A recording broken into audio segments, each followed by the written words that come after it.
I'll give it another minute to get.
Yes, sir. Going to call this meeting to order. Please rise and salute the flag.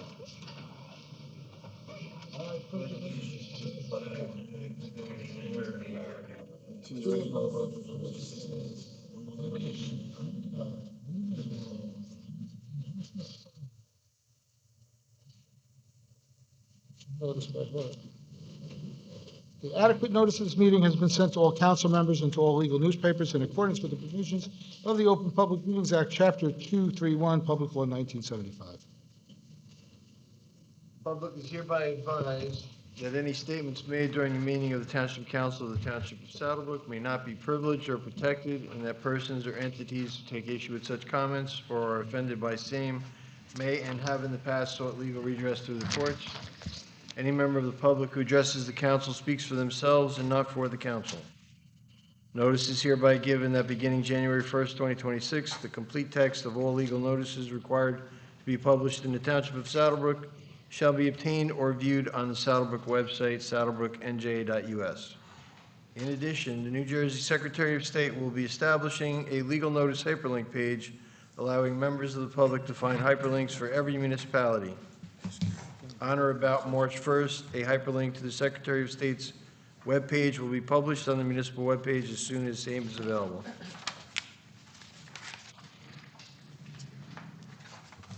You done? Okay, for first order of business, motion to open the meeting to the public. Motion. Motion, Mr. Raccomando. Second. Second by Mr. Garrick. All in favor? Aye. Aye. No objections. Meeting is now open to the public. Mr. Van Winkle. Thomas Van Winkle, 128 Lincoln Avenue, Saddlebrook. I want to begin, I wasn't here for the June meeting, I was unable to attend, but I want to share my thoughts on Peter Lodico, especially since today is the 1 month anniversary of his passing. You couldn't find anybody better, more not knowledgeable of our town, just involved in our town for over 50 years, from being on the Board of Education to the council, being a mayor, and of course our township clerk. He was somebody I looked up to, somebody who I enjoyed talking to about our town's history, talking about all different council meetings back in the day. I know the mayor even said that last month. He would always tell me stories too about council meetings back in the 70s and 80s and 90s, and every year just remembered he just had, and I'm stealing the mayor's thunder a little bit and just saying how great of a memory he had, just how he remembered everything. I used to always joke with him with the township events, like the picnic, for example. I used to say, "Oh, let's do it by your house." Those of you who know where Pete lived, you know what I'm talking about. and he'd always get a kick out of that. He loved everything about Saddlebrook, and that's what really made him Mr. Saddlebrook, and he will be missed. You know, and he just was very approachable, very friendly, and I know Frank is doing a great job following in his footsteps, and I wish him all the best on continue as township clerk, deputy clerk, and then township clerk. Okay. And actually, the other thing, my idea with Pete, I know we've been talking about like ways of honoring him. My idea is there's twofold. Number one is, you know, with Mayhill Street, after the traffic light, as you head past Acme to get to here, is to name that part of Mayhill Street to like Lodico Way, Lodico Street, name that part of Mayhill, change that to Lodico Way, and then I guess you have to change the address of this building, you know, 55 Lodico Way, Lodico Street, whatever's involved with that. The other idea, my other suggestion is to either name this council chambers after him, or even name the whole building after him. I mean, it's definitely something that should be considered. So I think definitely, I know you guys all want to honor him, and I know you will, and I look forward to hearing what comes out of that. Okay, the next thing I want to talk about is a community partnership, because in my hand here, we have this community partnership back in May started a new newsletter. It's called Saddlebrook Community Connections. And really for those people who attend our community partnership meetings on the fourth Thursday of every month, one of the biggest sections of our meeting is devoted to talk about stories of collaboration and partnership. And that's really highlighted in this Community Connections newsletter. It's printed, it's available at various businesses in town, also available in the 3 entrances to the municipal complex. There are copies on the table where the agendas are in here, and I thank you for letting me put them there as well. They're in the rec center, town hall. I put them at the library, First Reformed Church, my church. It's a whole bunch of places. I'll be sitting here all night naming them. I'm just going all around town, just handing them out different businesses, and we'll continue doing that. It's going to be printed monthly, also available digitally monthly. And I want to emphasize too, it's no cost to the residents because we use LPI. Okay, so we use LPI, and you know, for the senior center newsletter, so it's no cost. So I just wanted to share that with you. Thank you. Yeah, stay up there. Just one question, and Yes. I apologize. We did talk about your July 4th event at the church. I had 25 people at my house. I couldn't, but can you just say how that went? Sure. We had roughly 55 people in attendance. We had dignitaries, township officials, and the mayor was in attendance. Our Father Bruce from St. Philip's, Pastor Park of New Light Korean Church, which shares the First Reformed Church. They worship in our building. And of course, our interim pastor, Pastor Tom Larkin, amongst other people. So I really want to thank them for, you know, kind of help lead service, lead the prayers. It was beautiful. We had the service downstairs in our Van Wyck Fellowship Hall, which is the name of the fellowship hall in the church basement. We set it up all nice. I also want to thank too he serves as our chairperson of buildings and grounds in our worship committee. His name is Tom Wojcik, who was very instrumental in putting this together. So I do want to acknowledge him for making it all possible. It was a beautiful day. And then after the service, we went outside. We rang the bell for 250 seconds, so the bell just kept going for 4 minutes straight. So That was at 2:50 p.m. celebrating the 250th anniversary of the United States. This is my question. Were you able to hear any other church bells while you were there? I couldn't hear it at the church, and because that bell, for those of you who heard the bell, it's very loud. And that church bell that we rang, is original from 1901. It's been on the church property for 125 years. Wow. And it still works. It was restored in 2019. It works like a charm because of the restoration. So. I'm sorry I couldn't make it. That sounds like a cool. Also want to thank the town also for the food truck, for providing the food truck for the hot dogs. I also would be remiss, I want to thank the fire department as well, who brought the tents over so that we could set tables up out in the parking lot on Ackerman Avenue. So I do want to thank, I don't know if Chief Wenzel's here, but I want to thank him and the fire department for all their help on that. All right, thank you. Thank you.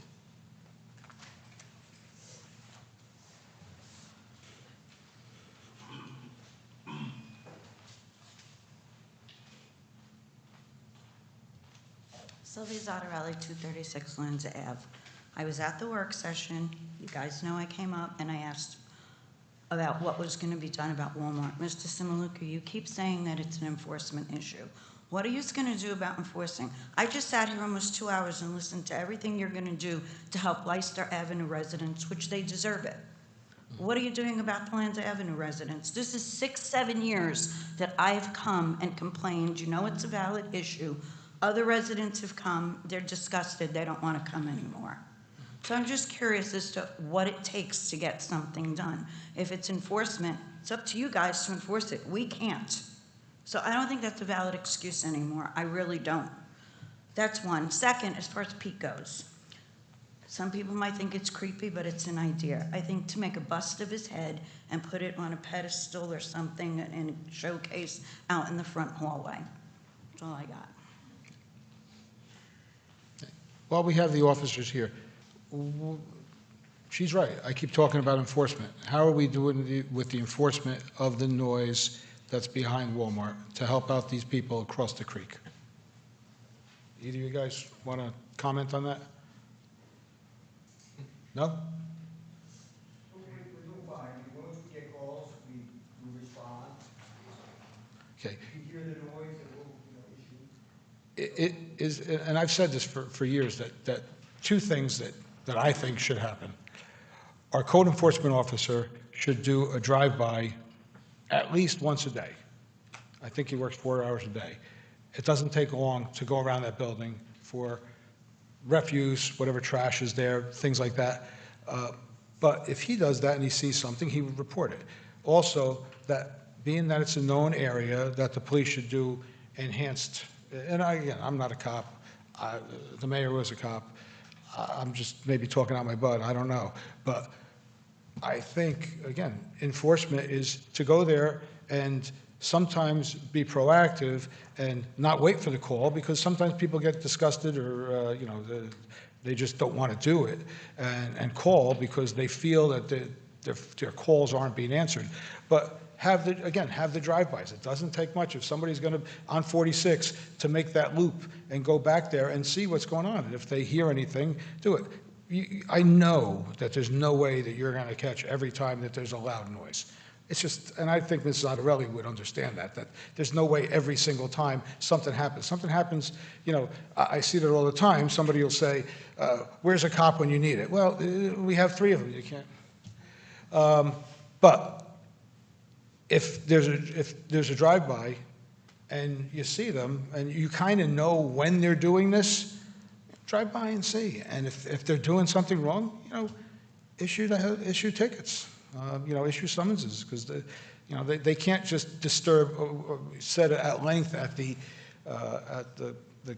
work session that this is a resident-friendly council, a resident-friendly town, and we don't want people to come here for 5 or 6 years on the same problem. Again, I said it's enforcement. I think it is. I don't know what else to do. I can't issue a ticket,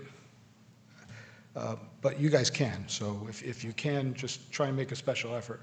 So not that I don't like seeing Ms. Zottarelli, but this way, when I see her, it's on better circumstances. Thank you very much. Appreciate it. Anyone else want to address the council?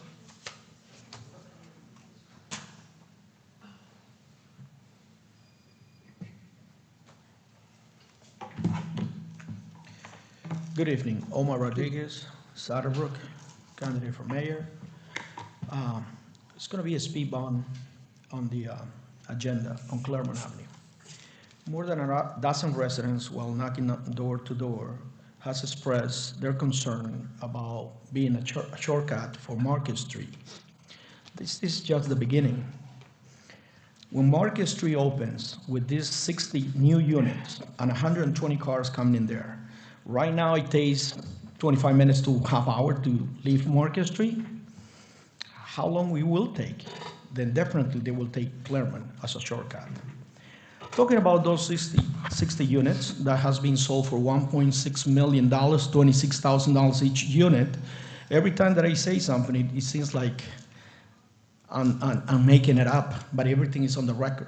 They say that 120 cars will be coming into Satterbrook and will improve the traffic on Market Street. I want to see that.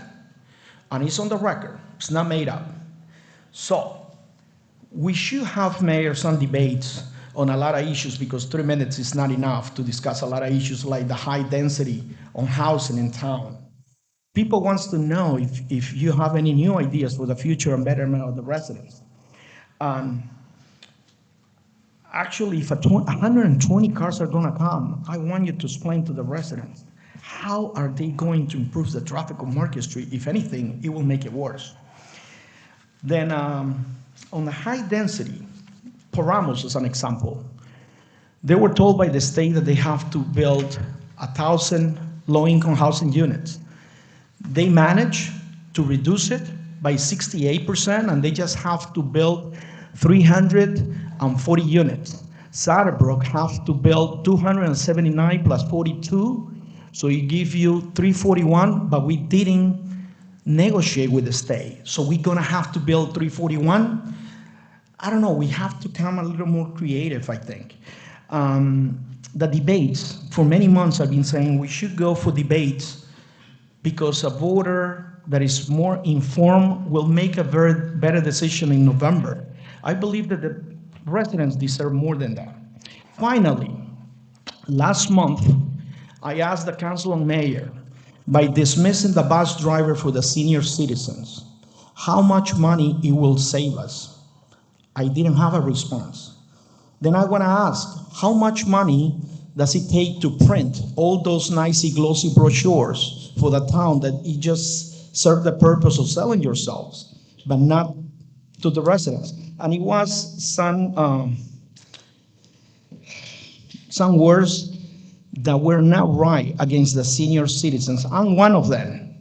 And I would just like to say that the poor choice of words that we're saying against the seniors is bad. They're not second-class citizens. They are the main part and part of the town. We have to treat them with respect and love. Thank you all for listening. Have a good night. Thank you, Mr. Rodriguez.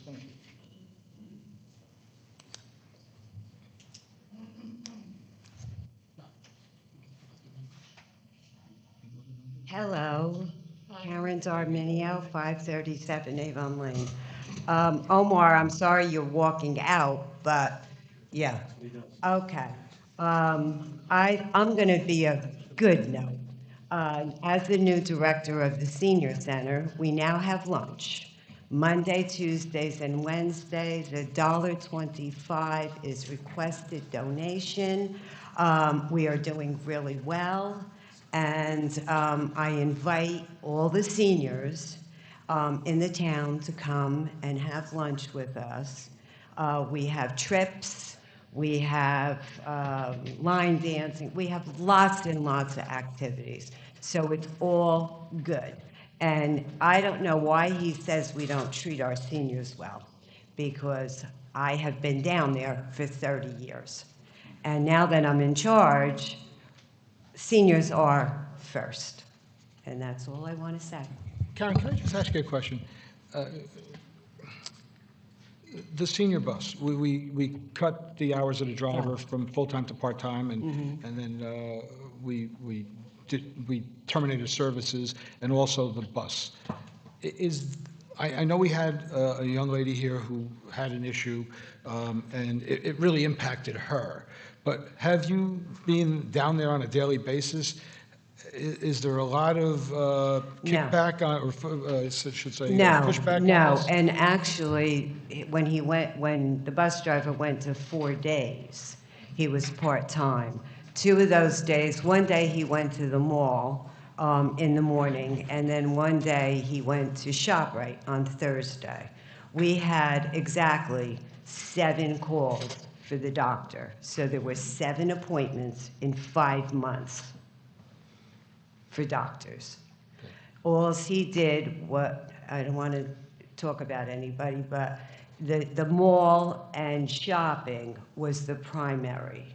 And when we took it away from them, they were disappointed, and we're sorry that they did. But the county offers a better service. They're handicapped in the bus. Like, we had somebody call for the doctors that wanted to go in a wheelchair. We can't accommodate them. We can't strap down the wheelchair. So, you know, the bus is old. And really, we didn't get the calls for it, All right, other than shopping. Thank you. Okay.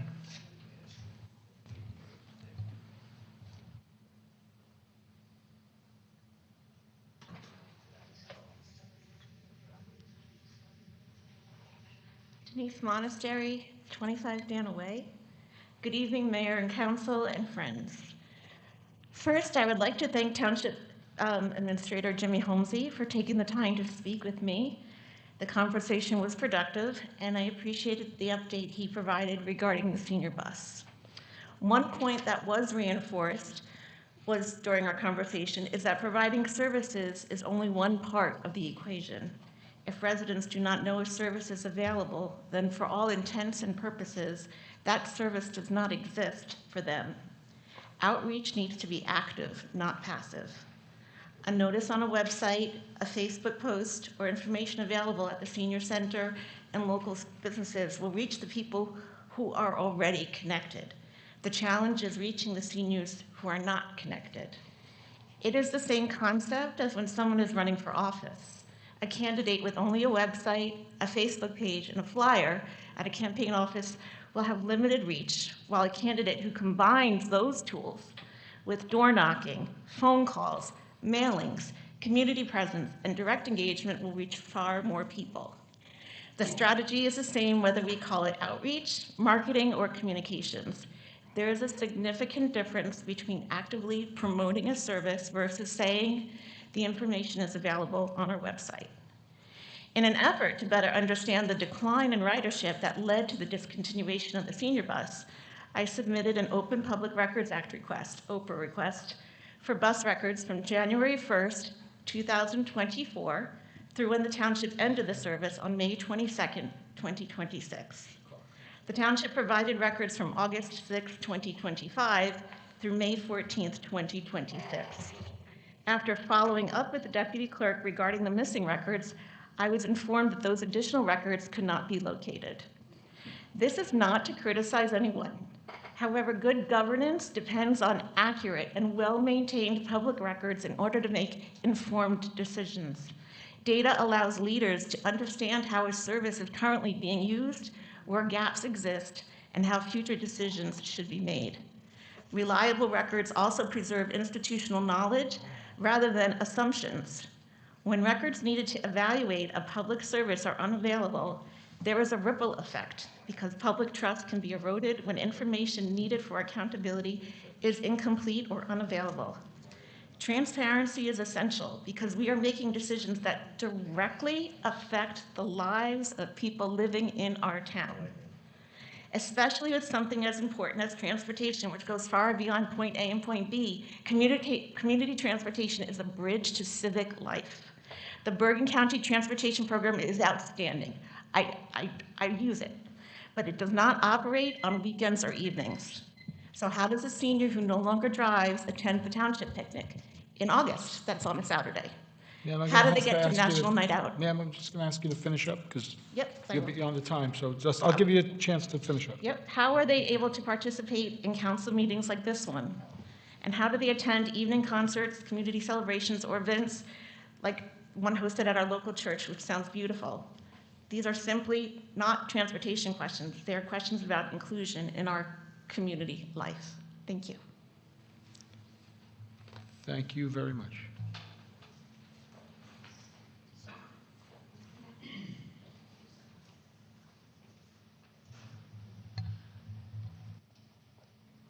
Good evening, Jerry Taylor, 318 Shepherd's Avenue, Township Council candidate.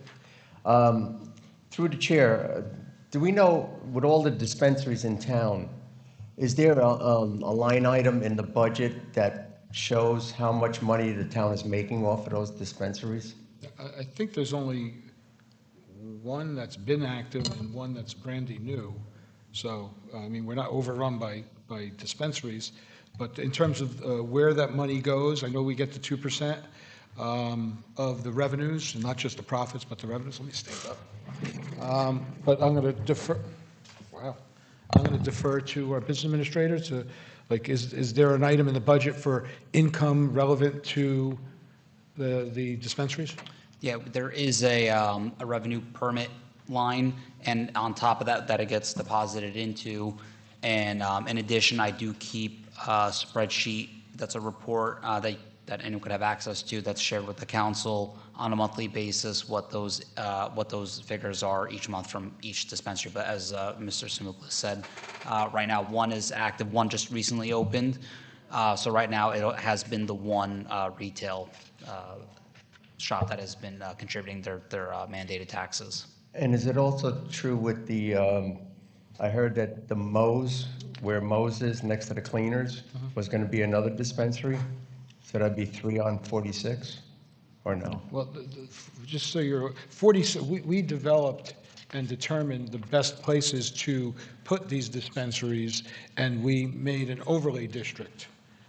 So that's where they're supposed to be, for the most part, on Okay. 46. But in terms of Moe's, I think that was going to be a medical dispensary, and I'm not sure about the mayor. Do you have any idea about what went on with that? Is that still Medical, not public. it's not going forward? It's probably not going forward. Oh, all right, and in relation to 580 Midland with the, I know the zoning was changed. Question, I guess, to the attorney. Once that goes to be developed, will the residents be notified, like when you go for a variance and a person does that? Will there be notices coming to me, since it's going to affect me, saying that there's meetings going to start? Yes, any applicant that's submits plans for a development to either the planning board or the Board of Adjustment has to satisfy 2 advertisements. One is in the newspaper, which a lot of people don't read, and one is residents within 200 feet will get a notice by mail, typically certified, because the applicant has to prove that he Sent it out. provided the service. In addition to that, it probably will be posted on the website, and you know, the agenda gets posted. So you should have no difficulty in knowing when that application, if it's ever filed, will be heard. Okay. And just one last thing. The BA stated that the budget was advertised 28 days before. Last week, I did a search trying to find the budget, and I could not. Can you tell, like, I even looked on our website, on the town website, and looking for the budget itself. I had a summary, but I didn't have individual line items. Is that where normally it is? Jerry, your time is Yeah, I done, know. but I'll, Jimmy will respond, definitely. That was the advertising period, so in our required local newspapers, that's the noticing requirement, it was located. But to actually find the actual budget itself, you're just advertising that it's out there? In other words, I'm looking for a copy of it. Yeah, no, it's after adoption, it should be placed on the website, and then, of course, anyone could come in and request it. Even after its introduction, it could be requested. Have to come here. No, I believe the question is, before the adoption, before we had our meeting, Be able to get a was there copy an of it. ability for a member of the public to come in and look at the book? Yes, after it's introduced, yes, it's a public record after it becomes introduced. But it doesn't go out online per se until after it's approved by the budget, by the council. Typically, we put the adopted version on the website, yes. Okay, all right. And speed bumps are back, so, and they're painted. They look great over by us, so, thank you very much. All right, thank you. I got to cut you off. You just lost a minute from next month.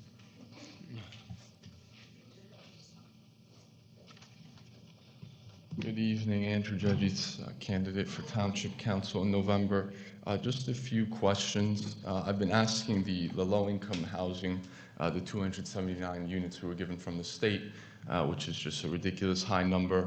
Where are we, specifically exactly in that negotiation? Is there a negotiation window? What is the actual number from the 279 units that the township has agreed to? Also, I was here last month during the budget. We have a page for the water budget, which is over $2 million, and then what I was referring to was a water utility budget that went from $273,600 to $148,900.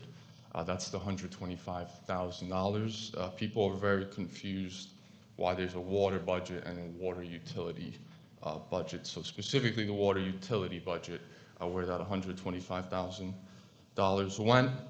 And I think, a lot of people, throughout the town, many districts, neighborhoods, they're very interested in, this local election in November, and when the council candidates and mayor candidates, when they're going to be having multiple debates. I think maybe 3 or 4 debates, one in August, one in September, maybe 1 or 2 in October. So I believe both heads of the clubs were supposed to communicate, and that hasn't happened. So just looking for those follow-ups. Thank you. Thank you. I'm going to defer to Mr. Holmesy, or the mayor on who should address the housing units, because I know that Mr. Rodriguez somehow came up with 300-something units, and I think Mrs. Zizic had it for 279. I know that was the number that was proposed by Fair Share Housing, but the number was much less than that. Mr. Holmes, you want to talk about that?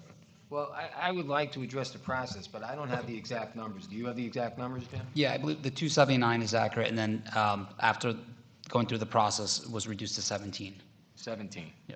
Okay, so let's just to, again, correct. I know it sounds, and maybe, hopefully that's not the intention to say 279 when it's not accurate.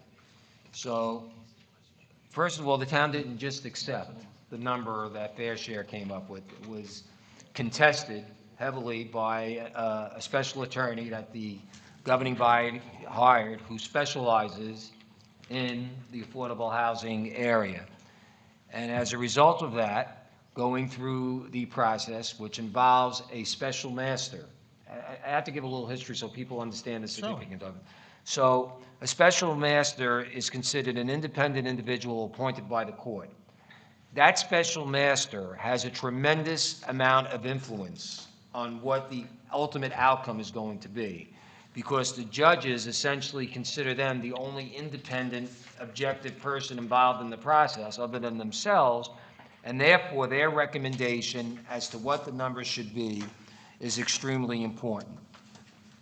So the council was able, through this process, to get credit for affordable housing units that were already built at one location, to get credit for the units that are being built at Market Street, and to reduce the number significantly, as our administrator stated, from what they initially wanted to what is reduced to.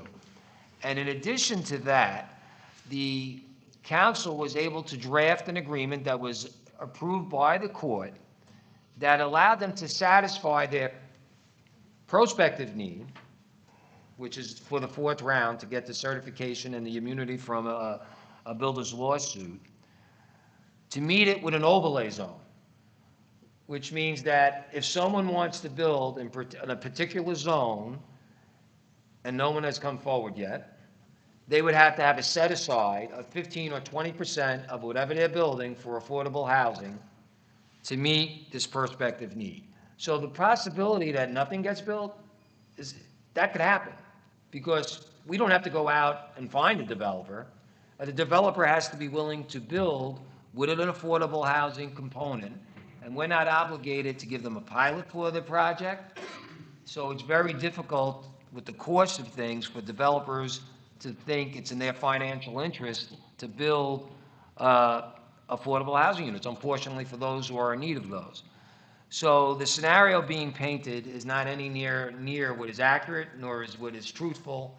And although I did not handle the case, I think the attorney who did for the township did a very good job in getting the number reduced and getting a settlement that, I have to say, for the most part, no one will probably even realize where these affordable housing units are, or if they even ever get developed. Jimmy, was there anything else that I missed? No, I think just the builder's remedy, that we have immunity from builder's remedies lawsuit too included in that. Yep. That's about it. And just before we open to this young lady here, just the difference between water, water budget, your water utility budget? What do we? I mean, this should be all in the water utility. I could take a closer look. If you have questions, I'm happy to, No, there was a question as to, there was $125,000 difference between last year and this year in one of those two. I think the question was, what's the difference between a water budget and a water utility budget? Because he's saying there's two different sets of numbers. Yeah, I mean, the water utility should be its own utility budget. And I have to look closer at the operating budget to see what exactly is in there for that as it relates to water operations. But is there a water budget, are there two separate areas, like a water, but and I don't. To me, I don't think, I would have to double check. I don't think, to me, everything water related should be in the water utility, Can but you I'll look look to into that, so verify. this way at the next meeting, we can address the residents' concern? No problem. Okay, ma'am, please state your name. Yes.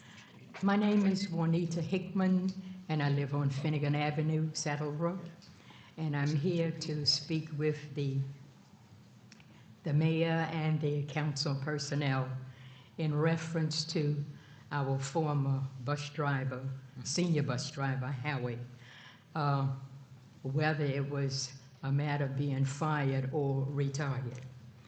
I had been taking that bus for many years, having lived in Saddlebrook. And if, let's say, for any reason, well, first of all, I started taking the bus with another driver before Howie took over. And then the other man moved out of state. Howie took over, and we got many years of good service.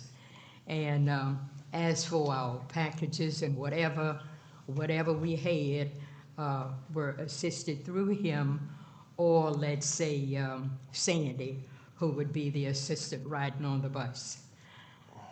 However, at some point in time, let's say when Howie would take off, there would be another individual named Jason who would be the relief person. But I just came to speak on behalf that for the years of service that Howie drove the senior bus, I have no complaints of the service. And whether it was for the mobile or let's say, let's say for shopping or for the mobile. And then somehow in recent years, there got to be some small issue as to the heaviness of our packages. And I'm one of those individuals. Instead of me having to deal with 20 bags, I'd rather have 3 heavy bags and maybe 2 lighter bags. But that was my personal way of doing it. But the service was good, and I miss him. And the changes have been regarding the Bergen County transportation. And I had started to take them doing the Saddlebrook Senior Bus service because they would take us most any time for our medical appointments. And that worked out better for me. Ma'am, can you, So, your 3 minutes is up, but I'll let you finish up. This- well, that's mainly what I wanted to say, to speak on behalf of Howie, that the service was good during the time I was there, and the others who assisted with him, I have no complaints. And I'm dealing with the county now, and so far it's going good, but would be good if we could have all of the personnel right in our group together. Thank you very much. Thank you. And I'm going to reach out, Karen or Paula, if anyone speaks to Howie or Rose, can you just relay this young lady's comments and her commendations to Howie? Thank you. Anybody else wish to address the council? Okay, seeing no one. Motion to close the meeting to the public. Thank you. Second. Motion. Yes, sir. This gentleman. Oh, I'm sorry, sir, I didn't see you there.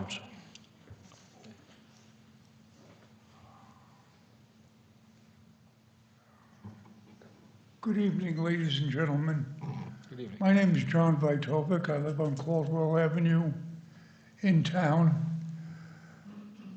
For the past few years, I've been periodically coming here and complaining about the Saddlebrook Senior Bus and the dictatorial procedures of the driver. 2 years ago, I went to the township clerk, Peter Ludico, God rest his soul, and I asked for all policies, procedures, rules, regulations governing the Saddlebrook bus. Well, he laughed at me and he said, that covers just about everything. And I said, I want to be thorough. 3 weeks later, he came back to me and he said, John, there are no rules, regulations, policies, or procedures regarding the senior bus. I said, you mean the operator of the bus just does whatever he wants? There's no control, there's no oversight on him? And he'd come up with rules like, you can't have more than 3 bags. The 3 bags can't weigh more than 10 pounds each. You don't expect me to pick them up and put them on the bus. Then he came out with little one-liners like, you can't drink all that soda. Then he looks at my wife and says, do you do shopping for the neighborhood? You can't weigh more than 100 pounds. Actually, she weighs 109 pounds. And he complained about just about everything. So it got to the point where my wife would come home occasionally in tears. I spent a lot of years in the Marine Corps. I was ready to go outside to the senior bus and invite him behind the property and would straighten us out. I don't make my wife cry. I'll be damned if somebody else does. And my wife kept on saying, it's okay, I'll take care of it myself. I'm glad to see him gone. And this nonsense now about him and his champions going around town saying, oh, he was forced out. Well, after I retired from the Corps, I got a job in private industry. And I learned there's 2 ways of leaving a job. You either resign or you're terminated. I don't know what forced out is, but I'm fed up with this nonsense. And in actuality, sir, and I apologize for this, I blame the council. You created the Saddlebrook Senior Bus with no control, no oversight, no supervision, no management. And it's like, oh God, we got a senior bus, that's wonderful. And nothing behind it. Sir, Excuse me for talking while you're interrupting. No, well, you're And the you're senior above bus the driver Turn the mic off. insults. Sir, you got the- 3 minutes, and you knew that, and you're way over the 3 minutes. So I gave you a little leeway, but I'd ask If you you want to cut me off, that's fine, sir. Yes, sir. It's a 3-minute meeting. You're done? No, you're done. Good. You have a good Thank you very evening, much. sir. You got it.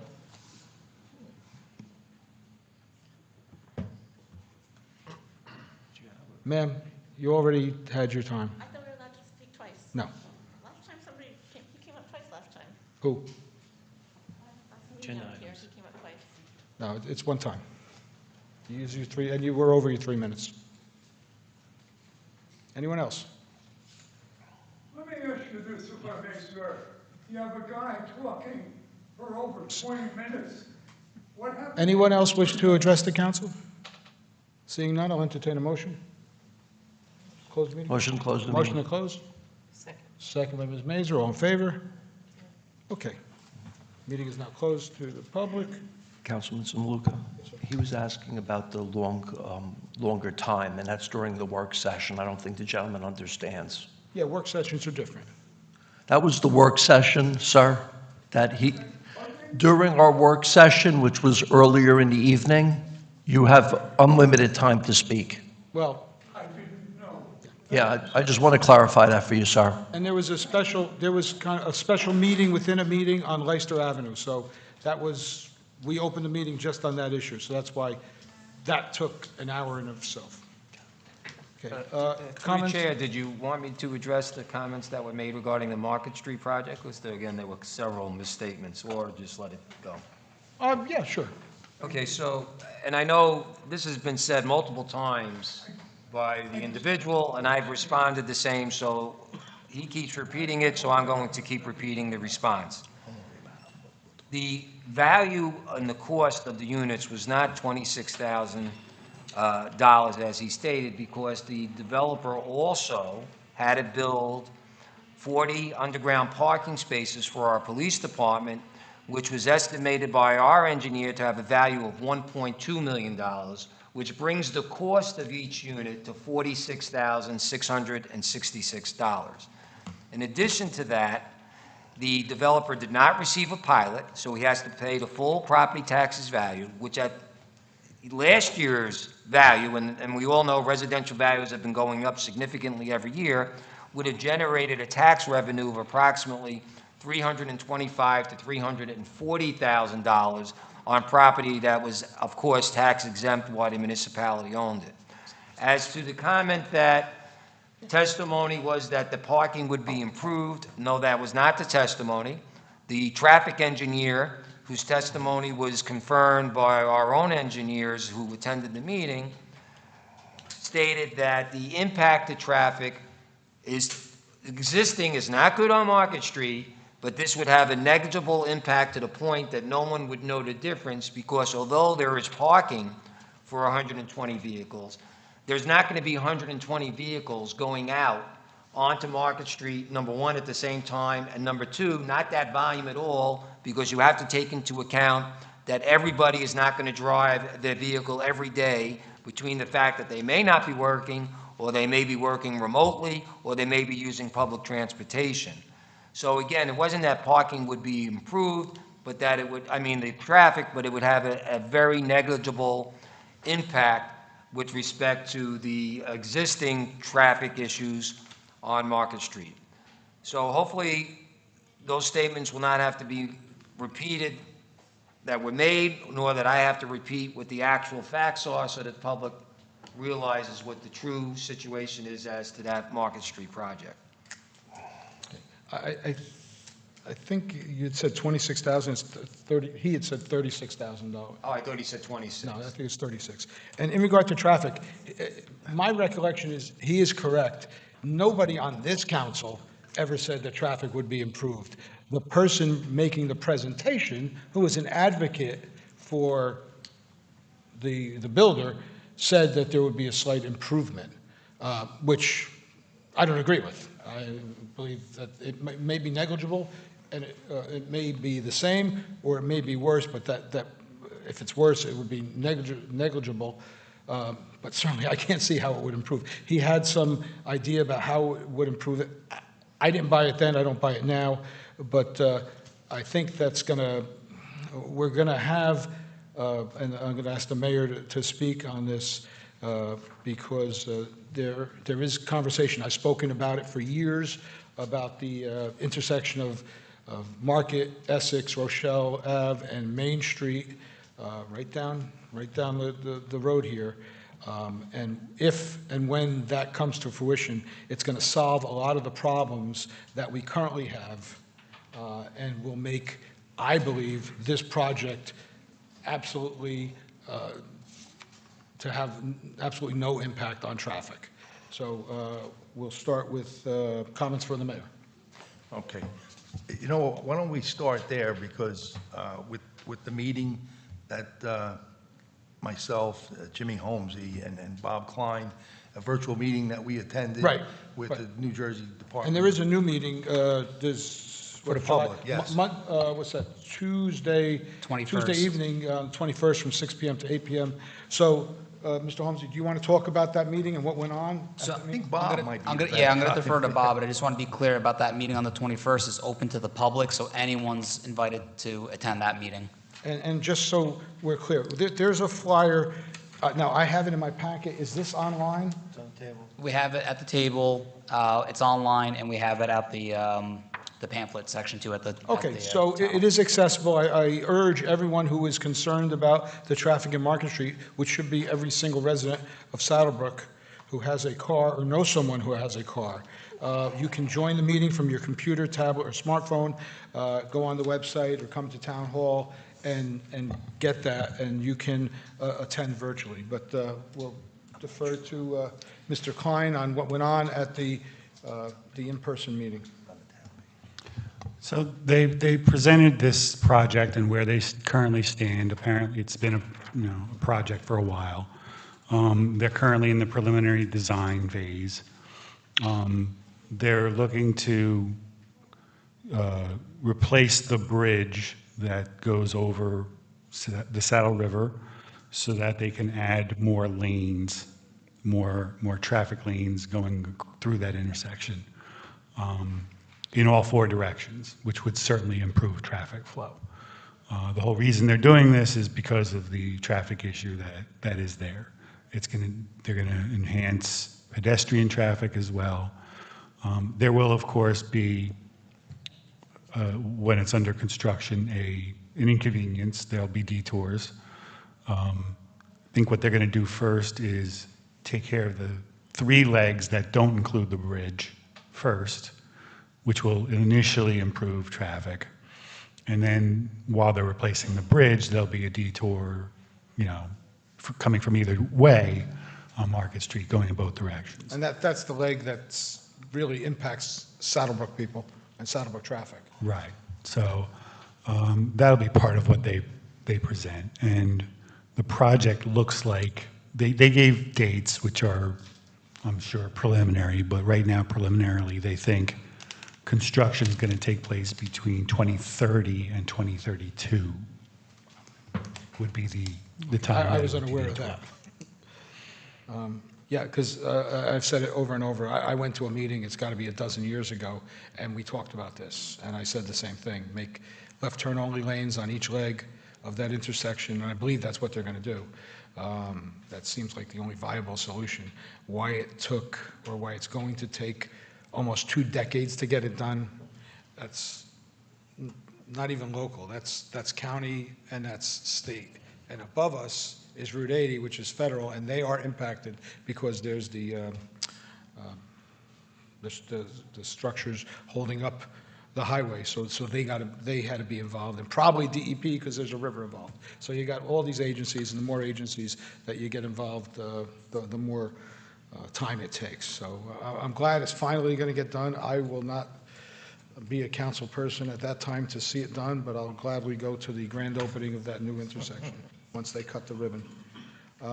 Mayor, do you want to do your comments, or was there other things? Yeah, I was, well, the other thing, while with Mr. Holmesy, I wanted him to speak a little bit because we spoke about the bus service, and I just want him, because, well, I want him to tell the public how much money we are saving, and a little bit about the county bus service that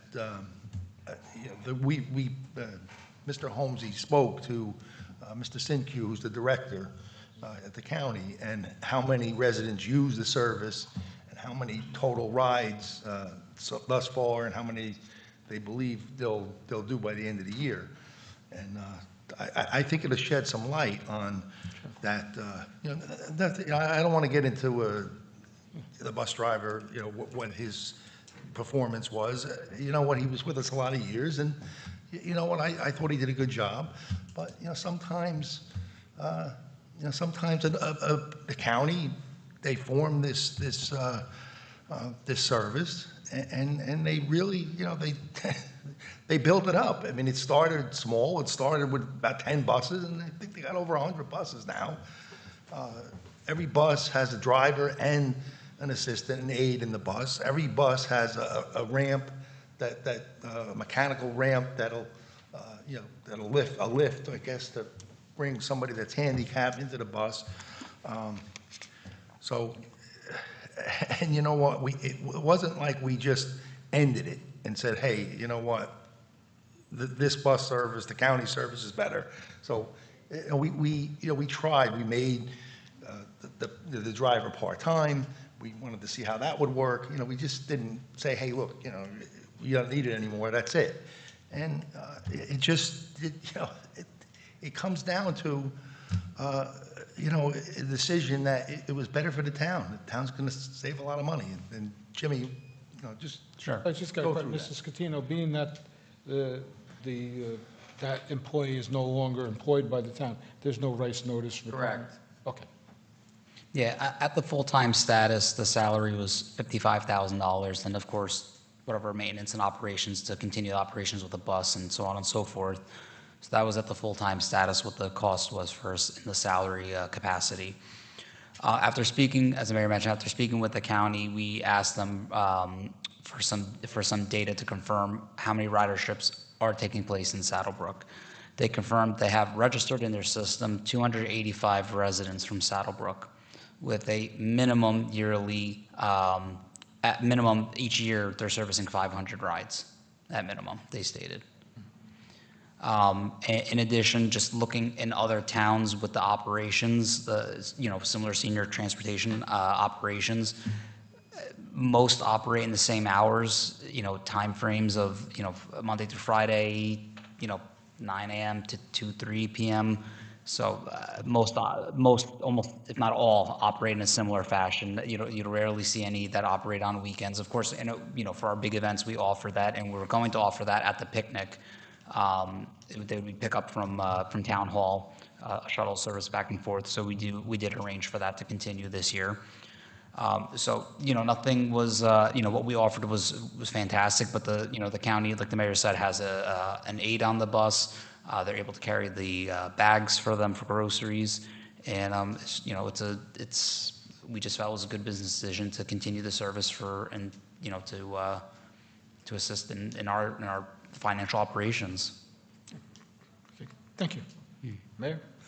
Okay, I'm just going to start off by, someone mentioned about these debates that I guess the Republican candidates are looking to have. I said at the last meeting, look, this is not the place. This is a public meeting.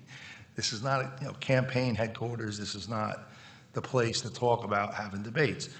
And I told the Republican candidate who's running for mayor, he had left, but I'm sure he watches the meetings.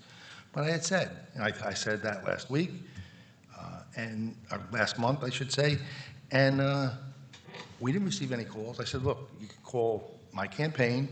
There's a lot of ways to get in touch with me. You know what? I mean, I think our campaign's all over the place. And you can call the local Democratic chair, Mr. Garrick down there. We didn't receive any calls. So, why is it they keep bringing it up here at the meeting? So I guess at the public meeting that's televised, so that this way, you're getting it out there that, well, we want debates, but I guess our side doesn't. Nobody said we don't. But, we want to do it the right way. Look, I'm the incumbent. My team, me and Sarah are incumbents. If you want to have a debate, you do it the right way and contact our campaign. You have a Republican chair, Bob Kugler, okay? Have him contact either me or Mr. Garrick, and we'll get the ball rolling. So, but, we have to come to terms on it. I don't know why you're smiling out there, but that, I said it, I can't say, I'm not going to say it again. And you know what, if it's brought up again here, I'm not speaking. I'm just going to ignore it. So from now on, that's it. I just want to bring up something that Mrs. Monastery said. and she was talking about, and I agree with her, that, you do have to reach out to people that are shut-ins, seniors, people that don't have maybe access to computers. You really have to go out of your way. And I've always been an advocate that, I try doing that, the town tries doing it. I think we do a pretty good job. School district does a pretty good job too, but you could always do better. You can always do better. And I think that's what we strive for. We're going to strive to, get those people that might not, might not have access, that might not, know what's going on. Because, what, I've seen it, we've advertised things and put things all over the place, and no matter what, if it's a nice event that people, would have liked to have gone to, the shredding event, that's a good example, the shredding event. Every year, every year, without a doubt, we'll post it, and, we'll put it all over the place that we normally do as far as advertising, and then the date comes, and we'll put a photo, oh, it went great, the shredding event went great, and I have, 3 or 4 people that, oh, I missed it, nobody told me, it's, and I feel bad, you know what, because obviously, we try to get to everybody we can. But unfortunately, some people are harder than others to get to. But when it comes to seniors, we really do have, and I agree with her, we have to try to make every effort to get to everyone that could use the services. Like this lunch program. It's a great program, it's going very well, but I know there's people out there that would love to do it, but they just don't know about it. They don't. They don't have family members, they live alone, they don't get out much, so we have to reach out to those people. So I'm going to go through my, my normal routine here as far as comments. Let's start with the budget. The estimated tax bills were mailed out at the end of last week, beginning of this week. And they're due by August the 10th. They should be by the end of the month, but there's a 10-day grace period. The tax rate is 2.377, which is up only 0.04 of a point. The average home in Saddlebrook now is valued at $500,700. So on the municipal side, taxes are increasing by just a little under $188 on the average house, which I just said, valued at $500,700. I just want to make sure that the seniors know, and not just the seniors, but there is tax relief offered out there in New Jersey. You got the Anchor program, you got the Senior Freeze, and you got the Stay New Jersey. Now they use one single form, which combines all 3 applications to apply for all of them, or some of them. Eligibility and payment schedules vary for each program, but please, if you're interested, check the New Jersey website at nj.gov, or for more information, you can also call our local tax collector, Linda, at 201-587-2914. Resolutions, I have ordinances, but we table that Leicester Ave ordinance. Resolutions, we have the appointment of Frank Borelli as municipal clerk. I just want to say that Frank has earned the position. He has his state certification already, so it's not something that he has to do. He's got it already. He worked under Peter Ludico for probably a little over 4 years and filled in Pete's absence. He did a good job, and Pete would have approved of Frank taking his place. I know that. I had many a conversation with Pete, and they got to be good friends, and I know Frank learned a lot from Pete. So, public service gas main project, we talked about that earlier. The engineer's report, that was in the first meeting, but they're doing work now at Floral Lane, George Street, John Ox Drive, and some other, Leonhardt, some other streets in there, and they should be finished in a month or 2. So, but then they're going to have to pave the trenches, so to make sure that they're solid. Also, the 2026 road resurfacing program, The engineer is working with the DPW superintendent, public service, because we're doing a lot of their roads with them to determine which roads should be paved. Also, the council weighs in on that as well. We have New Jersey DOT. We have a grant from last year for Floral Lane and South Street, but we're waiting on that because Public Service is doing the gas main. We want to get that done. And then, so how that would work is we're going to get, like, that's going to get covered under the New Jersey DOT grant.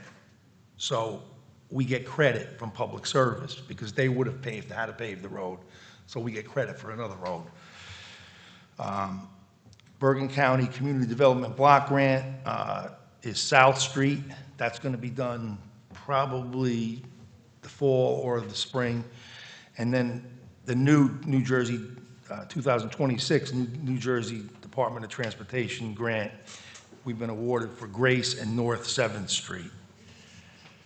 And then the Bergen County Community Development Block Grant for 2026 is Miller Street. I just want to mention, too, that we recently have opened up our Saddlebrook splash pad. It's going to be open 7 days a week from 10 a.m. to 3 p.m. It's at 20 Sampson Street, which is Veterans Field. For residents, Saddlebrook residents only, it's free. There's no charge. Okay, some events, some past events. They had the Carnation Ball on Monday, June the 1st. I'm going back a ways now, but that was a nice event for the 8th graders, middle school kids going into high school. Thank the Recreation Department for handling that. They do that every year. The Mayor's Fishing Derby was Saturday, June the 20th. I want to thank my secretary. She always handles all that and organizes everything, along with, I want to thank the fire department too, as well, and the ambulance corps that were there helping out. Fireworks, we got them off Friday, July the 3rd. They were late, but we had some unanticipated storms, and they didn't go off till about 10:30. So, some residents weren't too happy about that, but at least we got them off, and they were spectacular. They were very good this year at the park. Thank the fire department, ambulance corps, Mike Seitz, who runs the show there, or fire marshal. Everybody else, Raphael and Thomas for handling the video and the photos. Thomas talked about the bell ringing. I'm glad that Council President Simaluka mentioned that, so I'm not going to go over that too much, but it went well, and I really want to thank First Reform and Thomas Wojcik too as well, and Pastor Tom, for because you know what, I really felt we needed to do something, and they stepped up, and it was nice. It was a nice event, and I'm so glad we did it. And we got participation from the fire department, the ambulance corps, the board of ed helped out. I know St. Philip's, so Father Bruce was there. So upcoming events, we got National Night Out on Tuesday, August the 4th, right here at 6 p.m. in the parking lot. The Junior Police Academy starts August the 6th through the 14th.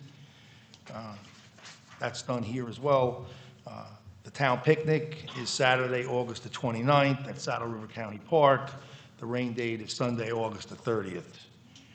The last thing I got is about the e-bikes. I'm very happy to say that the new laws go into effect on July the 19th, so next week, right? And thank God, because it's been a long road with that, and I've been on with the chief and the command staff, and I think they've done a good job with it as far as getting some enforcement, and because just because the new law doesn't go into effect to the 19th, these kids, they're really reckless. I mean, they're doing all kinds of things that they shouldn't be doing, and honestly, some of them are they're brazen, and they're they flip people the bird, and they just. And some of it, I mean, I've seen them do wheelies where they do have helmets on. I guess that's one good thing. But I've seen it where their helmet is hitting the pavement, and there's sparks coming from the helmet. You know, I know they can't be everywhere at once, but you know what? I think the last month, the last six weeks have been good, but we got a tremendous amount of complaints. I can't tell you how many complaints we got about these kids and their behavior. So, you know, and we got to keep enforcing, like Mr. Simaluka says, we got to enforce, especially that. And I know there was a lot of education, but I guarantee, you know what, the first person that you end up apprehending or whatever, if it's a juvenile and you take them home, I guarantee, oh, we didn't know nothing about it.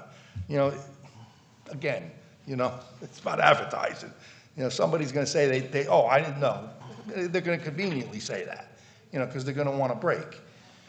So, but we got to definitely stay on top of that. It's a big issue. And other things too, you know, like Mrs. Zottarelli says. You know, we know that the mall is a problem. You know what, so all I'm saying, and I think Mr. Simaluka was trying to say the same thing, is, you know what, there's a few problem areas. Luckily, we don't have that many. I don't know, 5 or 6. But those areas have to be priorities. You know, the officers on patrol have to go through there, you know, more than once. They got to go through, you know, every hour and check on it. And you've been doing that. You know, I know you've been doing that. But you got to stay on top of the officers. And I know sometimes they're busy. I get it. But when they're not busy, they need to concentrate on those areas. So that's all I have. Mr. Accomando? Yeah, well, with that being said, I think property maintenance should also hold their own, go there once, twice, 3 times a week, not just to put it on law enforcement, but if there's a littering issue. Yeah, absolutely. That's definitely on property maintenance. But from my understanding, I thought they were, once construction's done, they're putting a fence on that left side, well, the right side. So I Yes, thought it was they gonna be are. a gate that they had to get buzzed in to make Yep. deliveries. So that should help with some, that's what we're told. Yeah, If it on the happens, right side. who knows? The left side, they wouldn't agree to it, but supposedly they were gonna put a security guard, like a shack over there. Yes. On that That's other what side, happens. because, well, hopefully they'll do After it. construction's supposed, but we'll see. I just want to say, great job by the police for whatever happens in town. You guys mostly run short all the time, and you still seem to get things done, so thank you. As far as everything else, I just wish everybody a safe rest of the summer. And as far as everyone who gets up here to speak at that podium, I thank them, because sometimes they bring stuff to our attention. Sometimes they, in a nutshell, they speak bullshit. But it takes a lot to get up there and speak in front of a room full of people and a council. I was there. It's a little intimidating, but you get past it. It's surprising that lately it's been kind of professional where it usually isn't. And we're a small town. There's no reason to be hateful towards each other. It's too small of a town to be that negative when you come up to the podium and speak nonsense and lies. Well, regardless, have a great summer and enjoy the rest of the July. I believe we come back in August, right? Yeah, August, one meeting. Thank you to the council for putting up with what we put up with. And Mayor. Ms. Mazur? Thank you, Council President. Yeah, I just want to mention that I had the opportunity to have lunch at the senior center, and I have to say, the lunch was pretty good. They're doing an amazing job there, and I have to commend Karen Dominio and that crew. They really have a great system, and it seems like the residents are enjoying it. And afterwards, they play bingo certain days. I'm not sure, I know Friday for sure. But, and as far as the senior bus, I think we should take advantage of whatever the county has to offer us. We do pay county taxes, so why not? Right? Right. Thank you. And as far as ordinances and things like that, you know what, it's trial and error with a lot of things that we're, trying out there. With nice to have, we could always amend it, change something up. But, we're always here to listen. Thank you. Thank you. Mr. Garrick? I have a few things this evening. First, I'd just like to congratulate Frank. I'm very confident in the job you're going to do. So Frank, congratulations. We're happy to have you on board here, my friend. I don't think we had the vote yet, so, you know. Oh. Let me take that back then. It's coming up. The mayor had Just kidding. No. the mayor had mentioned the paper shredding, and all the dates are listed on the county website, the Bergen County Utility Authority, and sometimes I miss the date. And every weekend they have a different shredding event. It may be in Garfield or Lodi, and I believe it's open to all county residents. So if you're planning on coming to Saddlebrook, it's September 26th this year from 9 to 1. If you want to do it on Saturday, you can go over to Paramus. So they're usually throughout every community in Bergen County you can go to a shredding event. And it usually goes from the spring into the fall. So again, Paramus is tomorrow, but Saddlebrook's is going to be September 26th. I too want to commend Karen and her staff at the senior center. A lot of wonderful things are getting done there. That lunch program is excellent. And we got a lot of seniors going there, so it's a successful program. Also, I want to mention the spray park. Yesterday, I was down at Veterans Field. There was 50 students from the summer program jumping around, and I think it's a wonderful addition to the community. It cost us very little. We got a grant for $750,000, I believe, which was a wonderful thing. I also want to mention some things that we take for granted. Our road program. Prior to Bob White becoming mayor and our council being put together here, there wasn't a lot of roads getting paved. We've done a tremendous amount of road improvements. And for that, I want to thank you, Mayor, for doing that, as well as the council for all their hard work and the wonderful professionals that we have here working for us. The recreation programs are expanding. We haven't mentioned the library. The library programs are incredible. Also our parks, what's been done there. Pickleball, we're getting Fifth Street done, Kern Park, Mayhill, you name it. We've been doing so much here. And then we could talk about our first responders, police, fire, ambulance corps, our great DPW. We have people in this community that are incredibly committed and dedicated, and I want to thank every one of you. But most of all, we have a full-time mayor. He's working endless hours. We have a committed council here. So I'm optimistic about the future here in Saddlebrook, and the property values reflect that. People want to move to Saddlebrook. I've said it before, I'll say it again. There's a reason why the property values have escalated here. I said enough tonight. I appreciate it. Enjoy the rest of your summer. Thank you. Thank you, Mr. Garrick. Ms. Sanchez? So, unfortunately, I couldn't make it to the bell ringing. I really wanted to, but it was my sister's birthday, so I unfortunately could not attend. I just wanted to say that the Green Team will be hosting the Sustainable Jersey Bergen County Hub meeting on July 27th at 7 p.m. And I also wanted to touch on Walmart with what Todd said. You know, hopefully when the construction is done, the issues will improve. If not, we're definitely going to have to look into something further.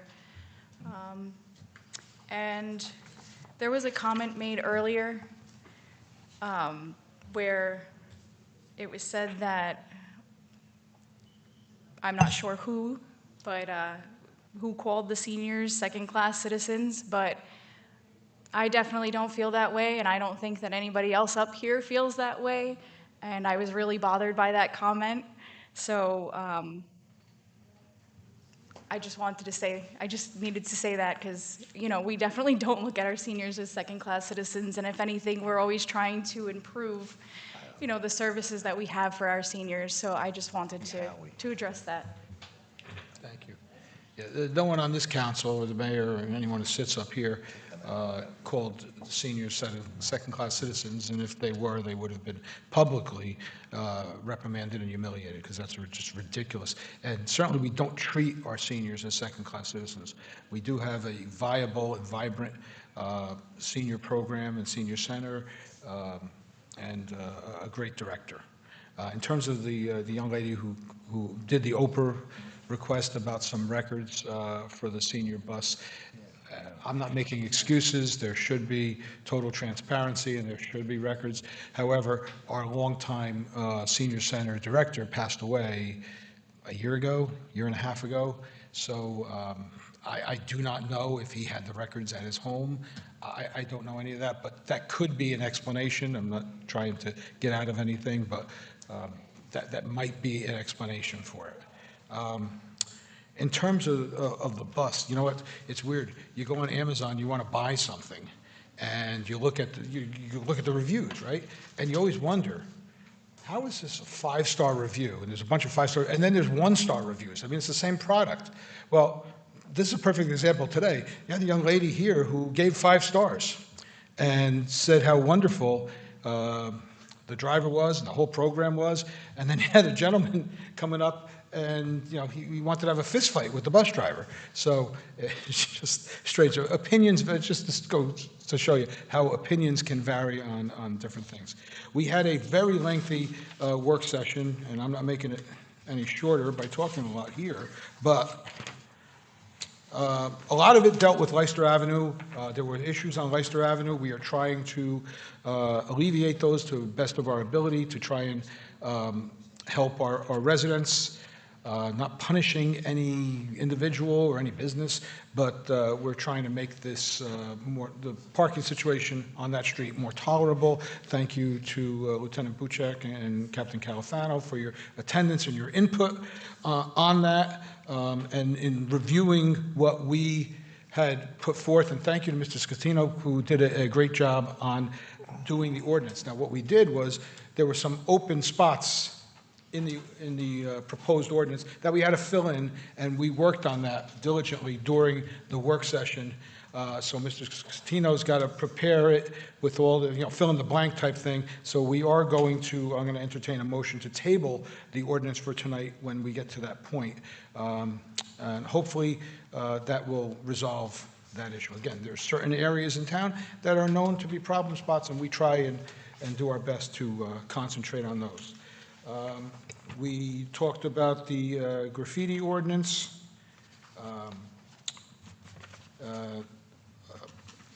Speed hump on Sampson Street, there was a request for that. We're going to do a speed study on Sampson Street. We are also going to do a speed study on the eastern leg of Claremont Avenue, because there are some complaints over there. In terms of the 5th Street speed study, I thought, as chair of that committee, that we should put a speed hump right around 5th Street Park. We got some feedback, negative feedback from the fire department. However, former president of the ambulance corps, Bill Murgo, had shown me speed humps that are designed for to allow emergency vehicles with wider axles to proceed without having to stop, go over slowly, or damage the chassis. So we understand these are very, very expensive pieces of equipment. We certainly don't want to damage them, and we don't want to delay any response for our firefighters to get to a situation. So I talked to Mr. Klein about that. He looked at it, said it sounds good, but we're trying to locate a place that's actually been installed. So I'm going to get back to Mr. Murgo, and we're going to see if there's any place in the area that has actually installed them. It sounds like a great idea. It seemed like a great idea. What else I got? A second. Got the bus. Congratulations to everyone on the police department. Again, police issues that are being promoted, and you said it's on a Thursday evening, Mayor? Yeah. July 30th? Maybe? July 30th. July 30th, 6 p.m. Here. So anyone interested in attending, and that's going to be a couple of 2 captains and people moving up to sergeant and a lieutenant. A lieutenant. So there's four promotions. Four promotions. 2 captains, 1 lieutenant, 1 sergeant. Okay, great, and great job on everyone to earn those promotions. They're not just given out, they're earned. That's it for me, other than, again, I can't emphasize enough, there's a lot of talk about how there's going to be a horrific impact on traffic by the building of these 60 units. Again, as the mayor said, or Mr. Scatino said, there's no guarantee that every single unit is going to have 2 cars. And there's certainly no guarantee that all of those cars are going to come in or out at the same time. And I always look back, now I know Midland Avenue is a busier street than Market Street, but Market Street's a little more concentrated. There's the development there that has 200, 300 units. I travel that way on the way to take my train and on the way back. I've never had an issue there.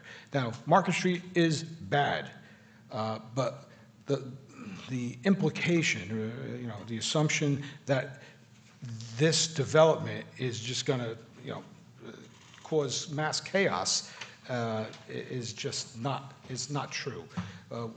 The traffic studies that we always have that have to be done indicate that there will be obviously an effect. You got people coming in and out, no matter what you build. But the people that are coming in and out are coming out at different times. So when people say there's going to be 120 cars, there's not robots that everyone comes out at 8 o'clock and they go get in their car and there's a procession to get onto Market Street. It just doesn't happen that way. So we think that the impact on the traffic will be negligible, if at all. Okay, I think that's all I have, and we'll go into ordinances. And actually, the first ordinance that we have on the books here is to establish a resident parking permit program on Leicester Avenue. We talked at length on that. I think we got that done right, and if we're not, we could always amend it. But since Mr. Scatino has to do some extra work on this, I'm going to entertain a motion to table that ordinance 1806-26. Motion. Second. Mr. Accomando, second by Ms. Major. Roll call. Councilman Garrett. Yes. Councilman Accomando. Yes. Councilwoman Sanchez. Yes. Councilwoman Major. Yes. Council President Simulacro. Yes, so that ordinance is tabled for this meeting. And maybe I'm missing something. The graffiti ordinance is where? Is that? Are we not? Yeah, no. That wasn't on the agenda. That was on the That will be agenda? ready for the next meeting. Okay, it was tabled at the last meeting. Do we have to continue to table, or it's continuously tabled until we untable it? If it's not on the agenda, it's continuously Okay. tabled until you untable it. Okay, great. Okay, now we're going to go into, I guess, consent agenda. All items listed with an asterisk are considered routine and non-controversial by the Township Council and will be approved by one motion. There will be no separate discussion on these items unless the council member so requests it, in which case the item will be removed from the consent agenda and considered in its normal sequence on the agenda. The one motion signifies adoption of all resolutions, receive and file letters, correspondence, reports, and approval of minutes and applications. Resolution number 6 will be voted on separately, as Councilwoman Mazur has to recuse. Motion to approve the consent agenda other than Resolution 6? Motion. Motion, Mr. Accomando. I think so. Looking for a second? Second. Second by Mr. Garrick. All in favor? Aye. Any against? Seeing none, passes unanimously. And the next one is Resolution number 6. You want to read it? It's payment of bills. Okay. There's a resolution for payment of bills, and Ms. Mazur, you are going to abstain, so motion to approve. Motion. Second. Mr. Accomando, second by Ms. Sanchez. Roll call. Councilman Garrett. Yes. Councilman Accomando. Yes. Councilwoman Sanchez. Yes. Councilwoman Mazur. Oh, I'm sorry. I apologize. And Council You President. got to call her so she can abstain. Well, she's recused. Oh, you're recused? Yeah. Oh, I apologize. It's a And recusal, not an abstain. Council President Simulacro. I say yes. Okay. Old business that we haven't talked about, new business that we haven't talked about yet. We don't want to beat any dead horses. I just real quick, I just want to I want to thank the DBW. I always leave somebody out, and with all these events, they really do a great job. So very, thankful for them. I just want to mention too that, what Mr. Samaluka, you brought up about, the bus log, the book, and, we do know that it was seen. It was seen after we moved back from here to the center on Caldwell. And it was seen as of a couple of months ago. So, it's a little suspicious, that it's missing, and, we're not doing a full-blown police investigation into it, but we are, looking into some, Jimmy and I are looking into some things. I just wanted to get that out there, but, I also want to mention this, the senior center, Karen and Paula, they're doing a tremendous job. Ricky, the volunteers, Lori Lowry, I'm sure I'm missing somebody, but they really, with this lunch program, it's going fantastic. And you know what, to make a comment to say that any of us here call the seniors second-class citizens, you know what, I think the people that are watching the live stream probably aren't the seniors, but, the seniors watch the TV station, and they're gonna laugh at that, because you know what, I go to the senior center often, and especially with the new lunch program, and you know what, I see it on their faces, they're happy. They're happy, you know what, they're thankful, they're always saying, hey, this is great, thank you. You can just read their faces. They know that we don't consider them second-class citizens. If anything, we consider them very, very valuable citizens. And you know what, their generation is, the best, really. I don't think, there was a better generation than that group of, seniors over. Well, now I'm 65, but I'm talking about like you're 75, 80 years old, that they were the greatest generation. The World War II, well, a lot of them are gone now. Most of them are gone. But, that era. So, and we love them. I know I love them.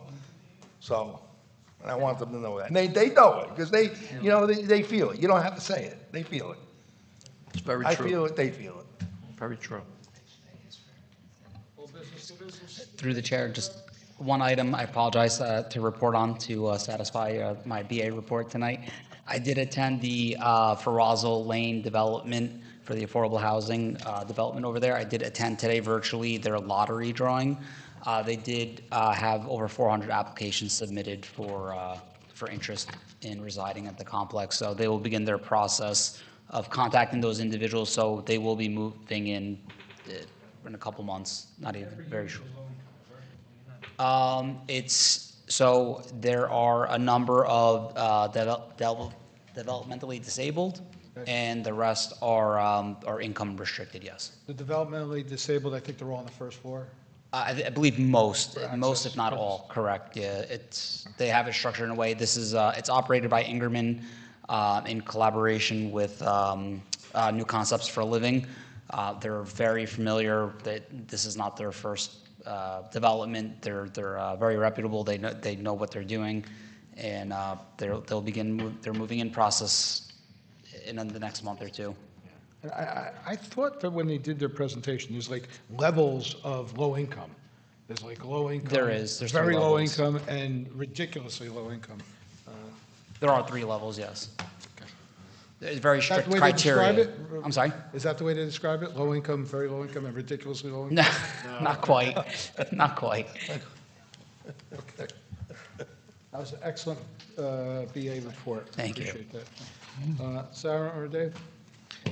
I just want to piggyback on something that the mayor said earlier. These meetings are for council business, not for campaigning and so forth. I have not received a call from anyone regarding a debate, and I pretty much know that the residents here in Saddlebrook know where the mayor and his team stands. So if there is going to be any type of get-together to discuss issues, we're in favor of doing that. I don't think we need 3-4 debates. This is not the venue to even discuss it, though. But they're going to continue to bring it up, and I just suggest not even talking about it. When we get a phone call, we'll set something up like we do every 2 years. We have something every 2 years, a Meet the Candidates Night, which is what we've done forever. Thank you. Ms. Sanchez? Just one thing that we talked about at the work session for a bit is Mr. Accomando and I were discussing it and brought it to the attention of the council and the mayor and our engineer and our police department about the lack of stop signs on certain streets. So what we did was we asked the engineer to get together with the police department and see if maybe we can come up with an idea as to certain intersections that should have stop signs and don't. We identified a certain area of town that just seemed absent of stop signs, to be honest with you, and on intersecting streets, T intersections, but especially for the young drivers, that would be, I think it would be helpful and safer for our residents. Just one thing, I hope I didn't appear to be rude to the gentleman when I cut him off. No comments. This is not the public meeting portion. Thank you. So I hope I didn't appear rude to the gentleman who went over his time by, a bit. We do have the 3-minute time limit that was set in the beginning of the year, and I said this, and not everyone was happy about it, but because it is an election year, September and October meetings, I'm going to allow 5 minutes. Whether that's good or bad, it turns into, a crap show is to be seen, but I think that, we should extend it a little bit because there are election issues that need, even though there's no campaigning that's supposed to be done here, there are election issues that are important to the residents of the town. But again, if I seem to be rude, I apologize. We do have, some limits here, and they have to be enforced. And I give everyone a chance to try and finish up. No one here, by the way, no one finished, maybe Mr. Taylor, but no one did it in 3 minutes. We gave everyone a chance to finish their thoughts. So if I was rude to that gentleman, I apologize to him, and I apologize to the people in attendance and the audience out there.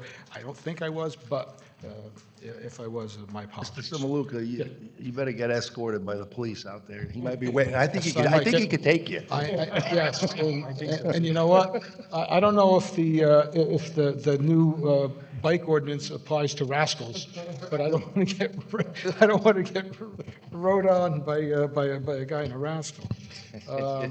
In any event, motion to open the meeting to the public on agenda items and agenda items only.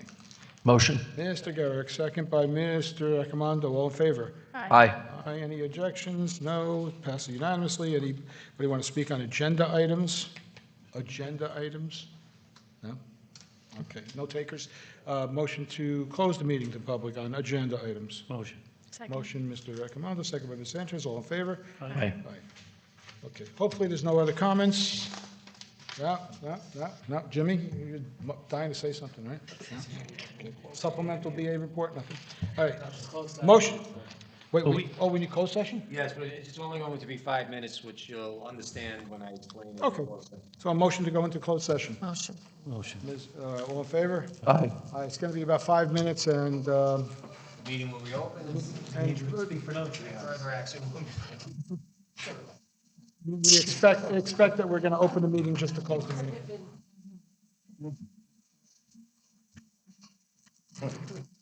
So many important things to say.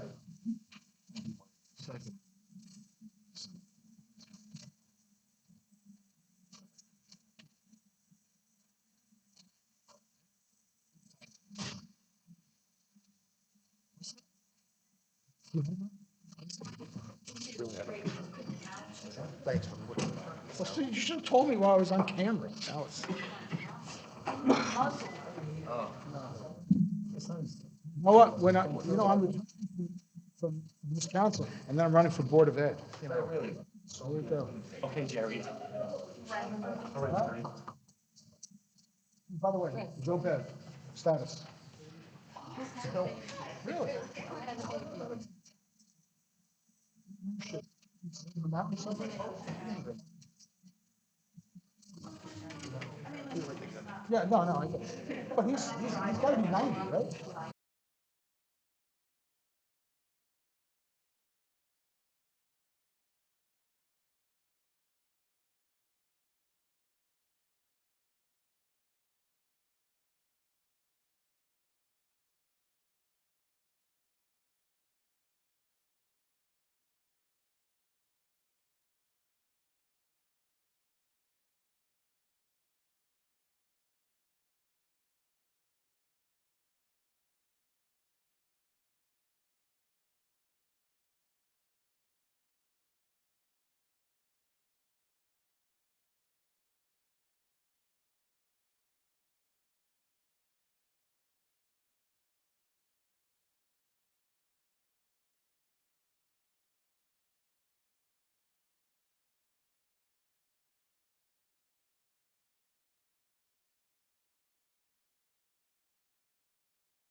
Uh, Motion to reopen the meeting? Motion to reopen the meeting. Mr. Garrett, second by Mr. Accomando, all in favor? Aye. Aye. Any opposed? Seeing none. Motion to close the meeting. Motion Ms. Mazur, second Ms. Sanchez, all in favor? Aye. Any against? Seeing none. Meeting is now closed. Everyone have a good rest of July. We'll see you in August. I know, it's always the end of the week. It's always the